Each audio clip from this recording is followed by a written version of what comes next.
Over here we have our stack of 5-foot long boards, which will become the countertop. We cut these from 10-foot long sections, so we marked one side that we're going to do all of our measurements from. And what we're doing over here is we're marking out the 4 hole locations. What we're going to do is we're going to drill those with a 3/8 drill bit, and to pass that all thread through. And everything is just going to sort of bolt together from the sides. So here we have the whole stack of 5-foot long boards that we have already marked with the distances that I said earlier. And we also have it marked in the middle, what the middle will be once we use the planer to shave a 1/4 inch off of one of the sides.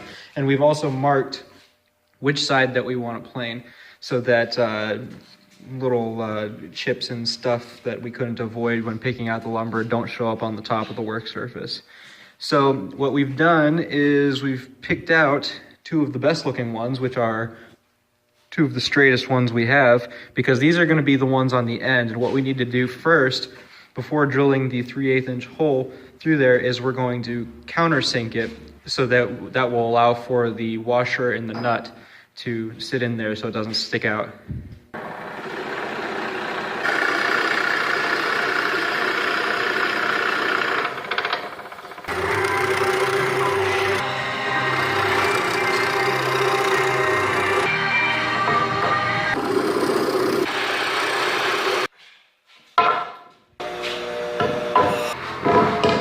Once you have all the holes drilled, you stack them so that all of the sides that you're going to plane are on one side, and then all the other ones are on the other side. And we're about to find out how difficult it will be to actually get that all the way through. Uh-oh. These short threaded rods are long enough to fit through how many boards? Well, 12 inches worth, right? 4, 5, 6, 7, 8 boards. And that's still narrow enough to fit through the planer, hopefully. But we're gonna find out, but that's gonna keep them all aligned when they go through the planer.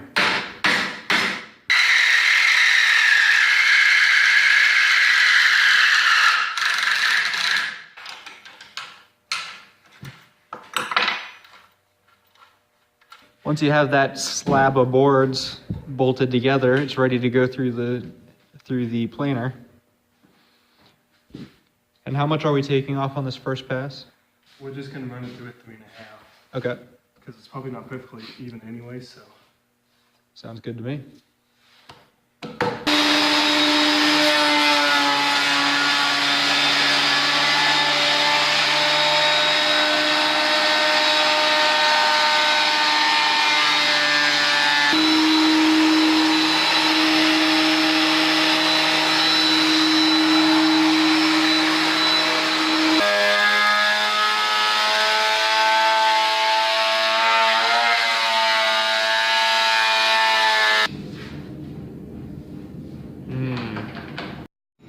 All right, now that we have all of the 5-foot long slats planed, we have them all aligned in the order that we want them. And you can see here we have the threaded rod that's going to go through all of them. And we have the end pieces that we countersunk on the ends.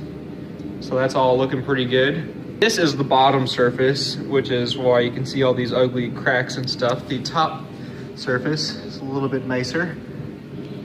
So what we're gonna do is we're gonna bolt it all together and see how it goes. How we're doing that is like with the little ones, we just threaded 2 nuts together, and we're using the impact wrench.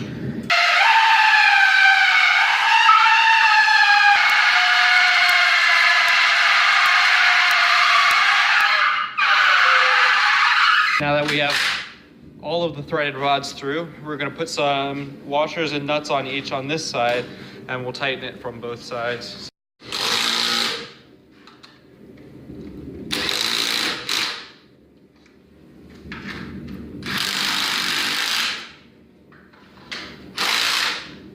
There's quite a bit of extra space on the threaded rods from tightening it up, so I'm just going to chop that off with an angle grinder.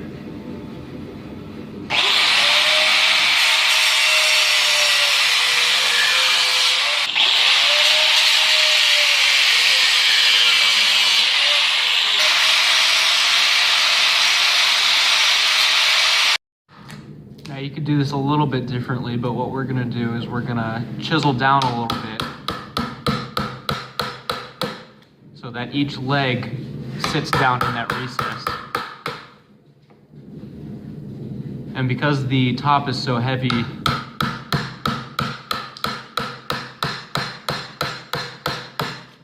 it'll probably just sit down in there pretty good. A lot of woodworking benches, the legs aren't even mounted onto the top because the tops is so heavy. Right. Now I'm cutting two 29-foot sections that are going to act as the cross members between the legs this way. And two 4-foot sections for the cross braces the long way. We're building the base for this thing, and what we're going to do is we are lining up each leg with the slot that we cut, and we're just sort of using those slots to keep everything square.